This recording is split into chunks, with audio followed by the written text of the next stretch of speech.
বন্ধুগণ, আমরা সবাই আসলে ইংরেজি শিখতে চাই।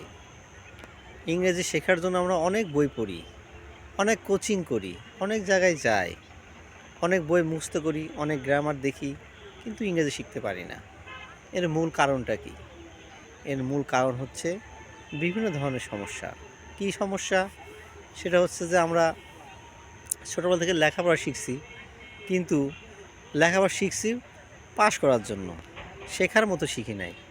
এই যে একটা সমস্যা, ফাঁকি দিছি, বাংলা পড়ছি, ইংরেজি পড়ছি, অঙ্ক করছি, সবই করছি, কিন্তু দেখেন বাংলা ইংরেজি বাংলা ভালোই পারি, অঙ্কও ভালোই পারি, ইংরেজি করতে গেলে আর পারি না। কেন পারি না? কেন? ওই যে ফাঁকি দেয়া, পাশ করতে হবে তাই পড়ছি। দেখা যাচ্ছে যে ক্লাস 1 2 3 4 পাশ করে গেছি, 6 7 8 9ও পাশ করছি, কিন্তু শেষে যাই কী হয়েছে? ইংরেজি একটা ট্রানজেকশন জিজ্ঞেস করতে বলে পারি না। কারণ কী বলবো, গাধার মধ্যে হা করে তাকায় থাকি, কোনো লাভ হয় না। তাই এখন আমরা এভাবে পাশ করে এসএসসি, ইন্টারমিডিয়েট, মাস্টার্স পাশ করে ফেলাইছি। মাস্টার্স পাস করার পরেও কি ইংরেজি বলতে পারি? যদি কেউ একটা কিছু জিজ্ঞেস করে, তোর বাড়ি কোথায় বল তো, এই কথা যদি ইংরেজি জিজ্ঞেস করে, আমার 14 গোষ্ঠীর পক্ষে সম্ভব নয় এই ইংরেজি করা। তার মানে কি, আমরা এতই ফাঁকি দিছি যে এখন আমরা আর সেইটা বলতে পারতেছি না। তো আসলে যেটা মূল বিষয় সেটা হচ্ছে যে ইংরেজিতে আমাদের বেসিক নলেজ কিছুই নাই, কিছুই আমাদের শিখছি স্কুল কলেজে, স্যাররাও যে ভালো কিছু শেখাচ্ছে বলে মনে, তারা নিজেরাই মনে কিছু জানে না, ছাত্ররা কী শিখবি? আসলে ব্যাপারটা হয়েছে এই। তো এখন আমাদের যেটা করতে হবে সেটি হলো ইংরেজি শেখার জন্য শুরু থেকে শেখা লাগবে। শুরু থেকে কীভাবে শেখা লাগবে? একবারে মনে করেন 1 2 3 যখন পড়ে আসছিলাম, ছোটো ছোটো স্কুলের বইপত্র সেগুলো ধরতে হবে এবং চিনতে হবে, বুঝতে হবে, ভালো করে ব্রেন খাটাতে হবে। তাই আমি যেটা বলতেছিলাম, ভালো করে শিখতে হবে। তো সেই জন্য কী করতে হবে? আমাদেরকে প্রথমে বুঝতে হবে যে ইংরেজি শেখার জন্য কী কী জিনিস দরকার, কোন কোন জিনিসগুলো আমাকে ফোকাস করতে হবে। হ্যাঁ, প্রথমে ফোকাস করতে হবে, প্রথমে আপনার একটা সেন্টেন্স কীভাবে গঠন হয় সেই জিনিসটাকে বোঝা লাগবে। সেটা কি? একটা সেন্টেন্স গঠন করতে হলে প্রথমে লাগে একটা সাবজেক্ট, একটা সাহায্যকারী ভার্ব, একটা মূল ভার্ব, তারপর ধরেন একটা হচ্ছে প্রিপোজিশন বা ক্লোজ, এই 4-5টা জিনিস লাগে। তাহলে এই 4-5টা জিনিস তো আমাকে পড়ে বোঝা লাগবে। তাহলে পড়ে বুঝতে হলে কী করতে হবে? এখন তো আর এই বুড়া বয়সে তো আর টিচারের কাছে যাওয়া সম্ভব না। তাহলে কী করতে হবে? আমাদেরকে যেতে হবে ইউটিউবে, আমাদের যেতে হবে ফেসবুকে, যেখানে বড় বড় জ্ঞানী ব্যক্তিরা ইংরেজি সম্বন্ধে বিভিন্ন কথাবার্তা বলছে, তাদের কথাবার্তা একটু শোনা লাগবে। আর কি করা লাগবে? আর যেটি করা লাগবে সেটি হচ্ছে যে গ্রামার শিখতে হবে অল্প আড্ডু। সেটা হচ্ছে যে প্রথমে শিখতে হবে কি, টেন্স শেখা লাগবে। যদি আপনি প্রথমে টেন্সটা ভালোভাবে শিখতে পারেন, তাহলে কিন্তু খুব ভালোভাবে কিন্তু আপনি ইংরেজি আয়ত্ত করতে পারবেন। টেন্স শিখতে পারলে কী হবে? টেন্স মানে হচ্ছে মনে করেন কাল বা সময়, বর্তমানকাল, অতীতকাল, ভবিষ্যৎকাল, এই 3টা কাল হচ্ছে হলো টেন্স। তো বর্তমানকালে কি হয়? এই যে আমি এখন মনে করেন ভিডিও করতেছি, এটি বর্তমানকাল। আচ্ছা, অতীতকাল কি? আমি একটু এখানে আসলাম, এটি হচ্ছে অতীতকাল। আর ভবিষ্যৎকাল কি? আমি একটু পরে চলে যাব। তাহলে এই 3টা বিষয় যদি আপনার মাথার ভিতর ঢোকে, তাহলে কিন্তু আপনি সময়টা, কালটা ধরতে পারবেন। আর সময় কালটা যখন ধরতে পারবেন, তখন কিন্তু আপনি ইংরেজি বলতে পারবেন বা একটা সেন্টেন্স গঠন করতে পারবেন।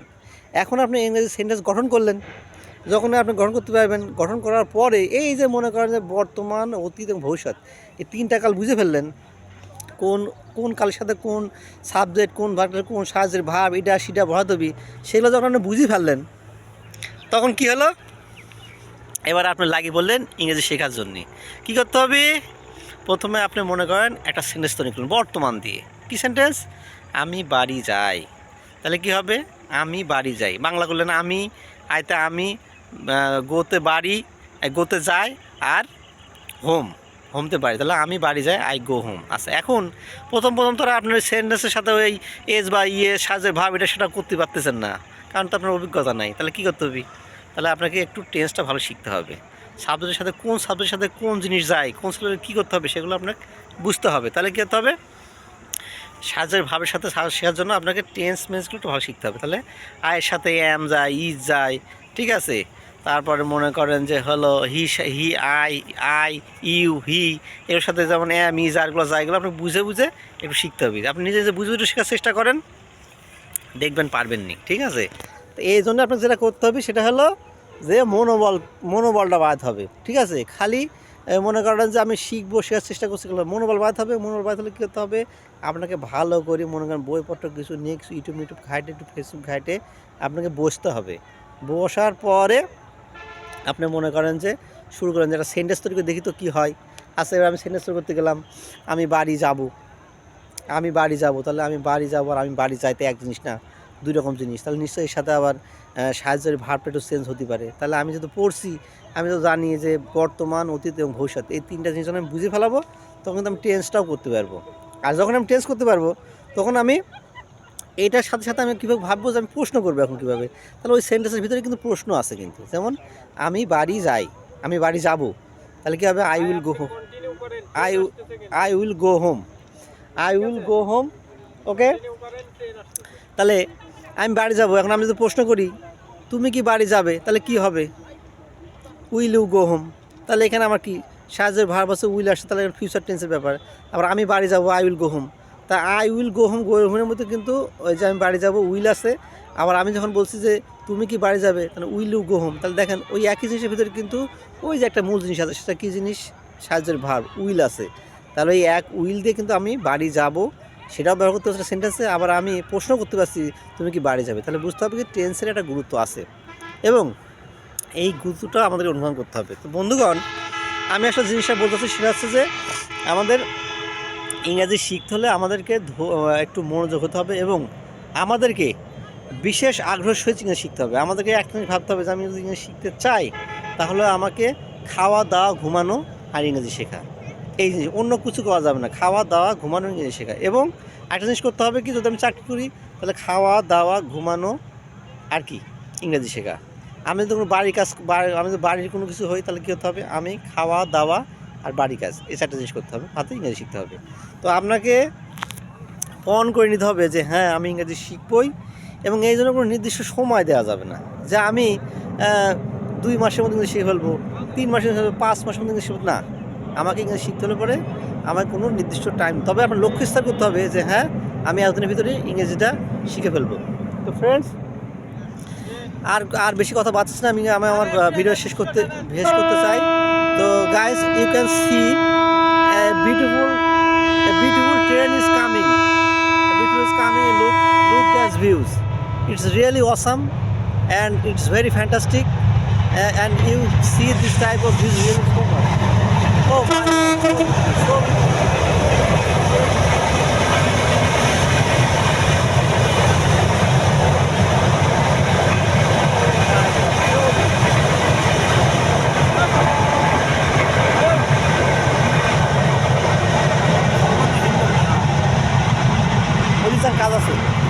So guys, you can see a train has gone and it's really so beautiful. I like this type of views and I hope this view it looks so very much. Guys, I want to say that if you want to learn English, if you want to speak English, then you have to determine that you will be learn, you will be, of course you will be learn one day, and this is your strength. You will be learn English, and every time you will be continue your practice. If you practice regularly, then you can learn English very easily, and you have to determine fast, guys, and you have need confidence. If you have confidence that you will learn English, firstly you have to overcome fear and shame, and you have to confidence on yourself. You have to believe that you will learn English, then you will be success to learn English. Guys, no more today. Hope this video will be very enjoyable for you. If you feel that I give you some enjoy to learn English, then please give me like and subscribe. So guys, no more today. See you with the next video, another place, another time. Bye bye. See you.